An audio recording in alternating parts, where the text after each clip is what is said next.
Raumpioniere, Agentur für Stadtmacherin, ist ein adaptives Designbüro und wir beschäftigen uns mit urbanem Raum und das auf ganz unterschiedliche Art und Weise. Es fängt von eben partizipativen Projekten an, also mit Bürgerinnen, Beratungsleistungen, wo man mit Bürgerinnen versucht, im Bezirk Projekte auf die Beine zu stellen.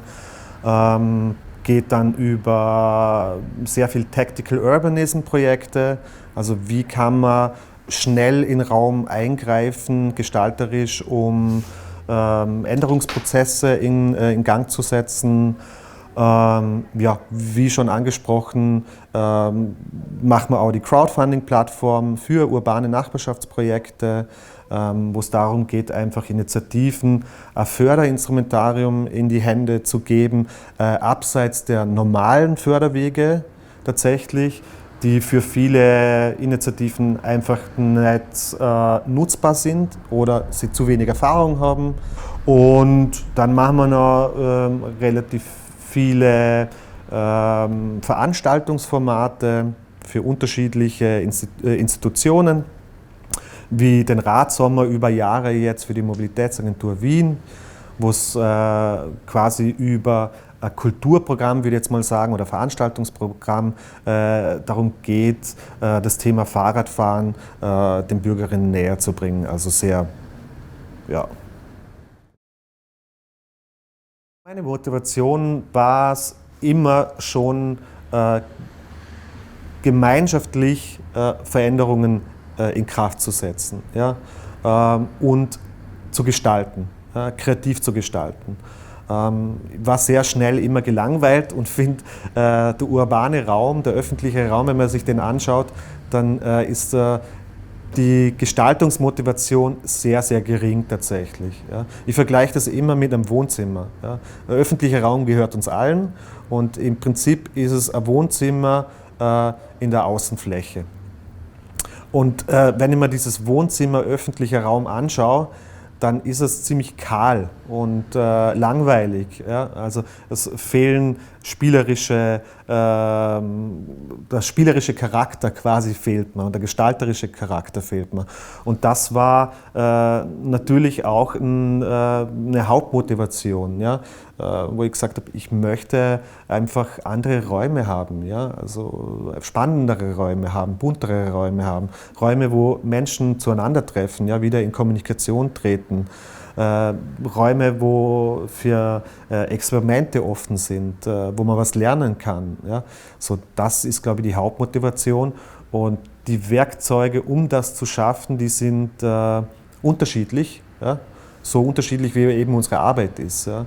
Das kann digital anfangen, wie eine Crowdfunding-Plattform und kann in ganz klassischen Face-to-Face-Arbeit, Beratungsarbeit mit Initiativen dann enden. Also da ist die Bandbreite einfach sehr, sehr groß. Mehr Gestaltungswille definitiv, mehr Verantwortungsgefühl, mehr Mut vor allem. Wie gesagt, nochmal dieses Beispiel mit dem Wohnzimmer, öffentlicher Raum. Ich denke, keiner wird sein eigenes Wohnzimmer so gestalten wollen. Ja? Meistens haben Wohnzimmer auch unterschiedliche Aufgaben. Ja? Da gibt es die Ecke, wo man sich entspannt, und dann gibt es die Ecke, wo man Sport macht, dann gibt es die Ecke, wo man vielleicht, wenn Leute da sind, sich hinsetzt und in eine Kommunikation geht. Dann gibt es die Wand, die für Kunst da ist, ja, im Wohnzimmer. Und so sollte man im öffentlichen Raum aussehen. Ja.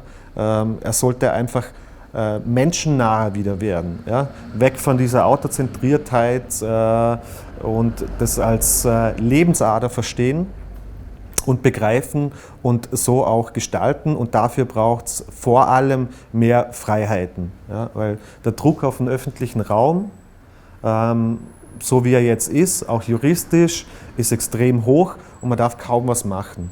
Und das führt zu extrem langweiligen Räumen und Räumen, die im Prinzip dem Menschen in seinem Dasein und in seinem Wohlfühlen nicht behilflich sind. Ja.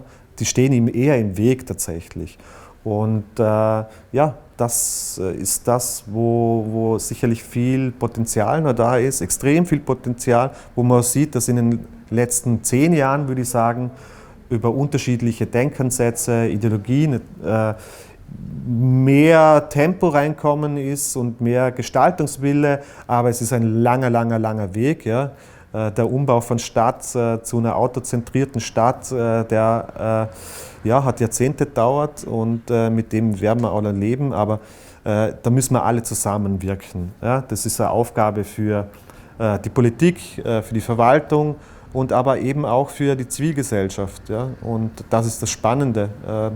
Der öffentliche Raum ist ein Raum, wo alle Parteien oder alle Gruppen einer Gesellschaft tatsächlich vorhanden sind. Ja, alle sind repräsentiert, alle nutzen ihn und somit ist es ja, eine spannende Aufgabe, das irgendwie auf den Nenner zu bringen oder zu gestalten, ganz einfach.